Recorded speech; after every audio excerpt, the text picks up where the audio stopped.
बच्चों, आज हम करने वाले हैं मेंटल मैथ कक्षा 8 का एक नया अध्याय। जी हाँ, अध्याय नंबर 5, आंकड़ों का प्रबंधन।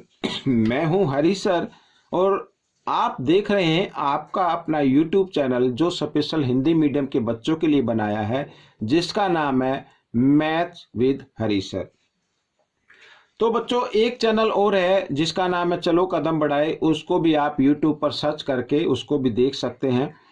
और इसमें से आज हम करने वाले हैं प्रश्न नंबर 1। और यहाँ पर बच्चों मैं आपको बता देना चाहता हूँ, देखिए जैसा कि आप अपनी स्क्रीन पर देख पा रहे हैं, आंकड़ों का प्रबंधन यहाँ पर लिखा हुआ है और लिखा याद रखने योग्य बिंदु। तो ये जो जितने भी बिंदु हैं इनको आपको ध्यान से पढ़ लेना है और समझ लेना है, ठीक है।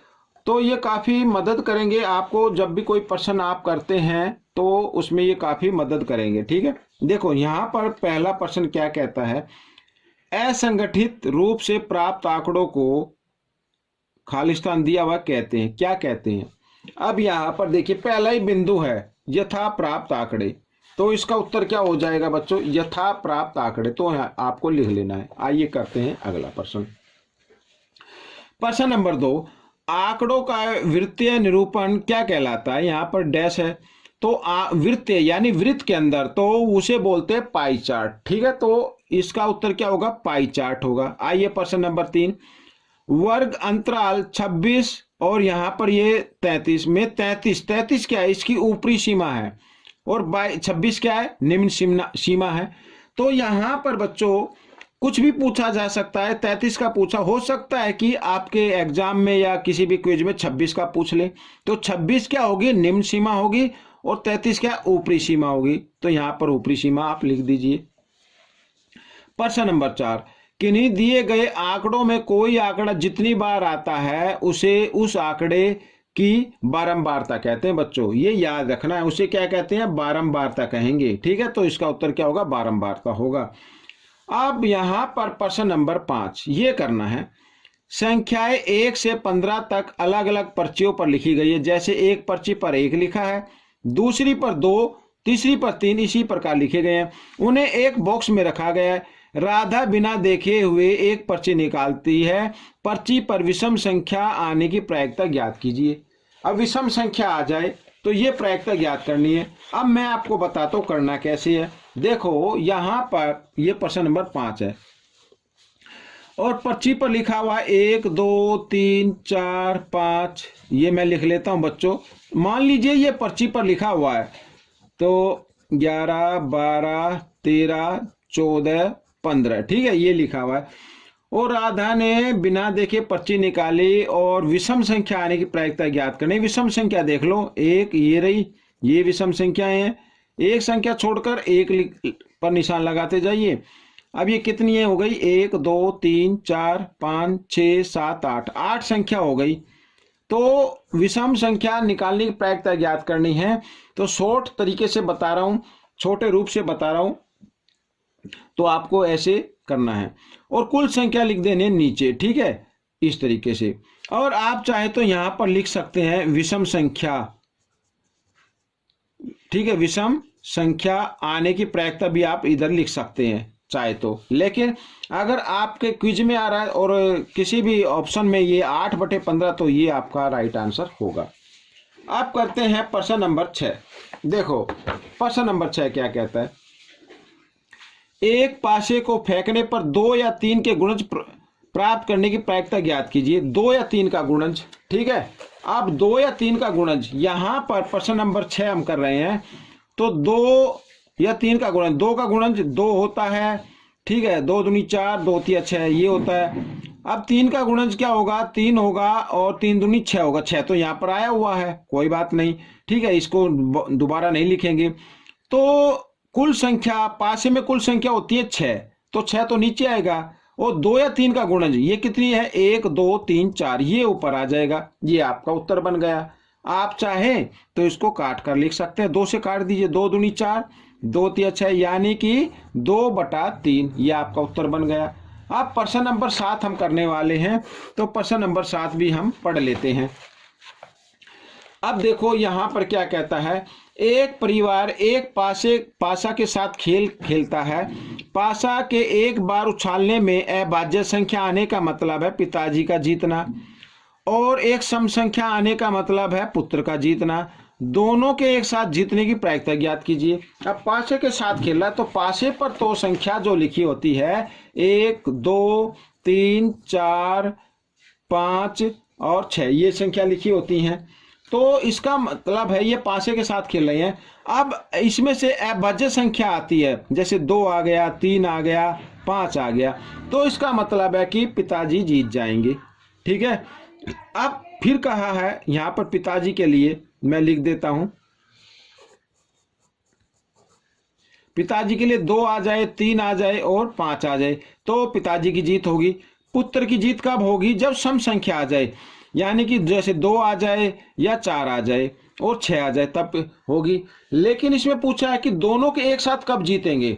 दोनों एक साथ जब जीतेंगे जब ये 2 नंबर आ जाएगा, यानी ये वाली संख्या आ जाएगी, यानी कुल संख्या नीचे और अभाज्य संख्या और क्या है ये सम संख्या, ये तो एक ही होगी ना, तो 1/6।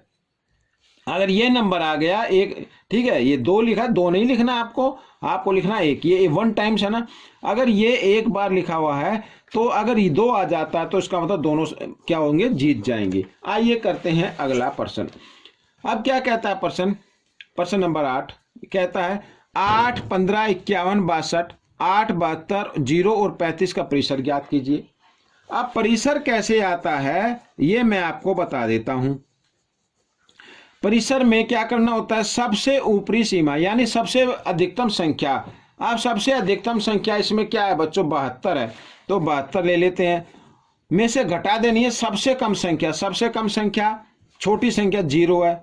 अब क्योंकि 0 ना तो घटा होती है ना जमा होती है, तो 72 का 72 आ जाएगा, ये परिसर 72 कहलाएगा। आइए प्रश्न नंबर 9। अब देखो क्या कहता है, एक बैग में 80 लाल गेंद, 30 सफेद गेंद और कुछ नीली गेंद है। ठीक है, एक बैग में यदि छात्रों, यहां पर छात्रों लिख लेते हैं, बैग में से एक लाल गेंद निकालने की प्रायिकता 2/3 है। अब यहां पर इसी से हम कुल गेंदों की संख्या निकाल लेते हैं। लाल गेंद निकालने की प्रायिकता क्या है, 2/3।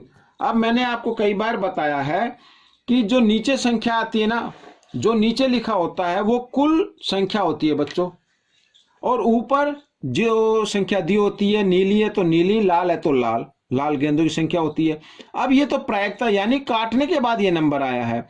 अब यहां पर ये लाल गेंद निकालने की प्रायिकता है, लेकिन लाल गेंद कितनी है, 80 है लाल गेंद। तो अब यहां पर प्रायिकता कितनी आ रही है, 2। अगर हम 2 को 40 से गुणा कर दें, 40 दूनी 80, तो लाल गेंद हो गई। और यहां पर 3 को 40 से गुणा कर दे, 40 दिया 120, तो बच्चों ये कुल गेंद हो गई, यानी कि कुल गेंद कितनी हो गई आपकी, 120 हो गई। अब आगे कहता है बैग में नीले रंग की गेंदों की संख्या ज्ञात करो। नीले रंग की गेंद, अब क्या करना है आपको, कुल गेंद में से घटा देनी है लाल गेंद और जमा सफेद गेंद। सफेद कितनी है, 30 है, और दोनों को जमा कर दिया तो बच्चों आता है 110, और 110 को 120 में से घटा देंगे तो 10 आ जाएगा, ये आपका उत्तर बन जाएगा। नीली गेंद कितनी है, 10 है, तो यहां पर आप चाहे तो लिख भी सकते हैं नीली गेंद बराबर 10। ऑप्शन में दिया हो 10 तो टिक मार्क कर दीजिए। अब प्रश्न नंबर 10 देखो यहां पर क्या कहता है, दिया गया पाई चार्ट विद्यार्थियों के चुनाव में 800 वोटों के प्रतिशत को दर्शाता है, यानी ये कुल वोट मान लीजिए 800, ठीक है, इसके प्रतिशत को दर्शाता है। रीना को कितने वोट मिले, रीना को कितने वोट मिले ये हमें ज्ञात करना है।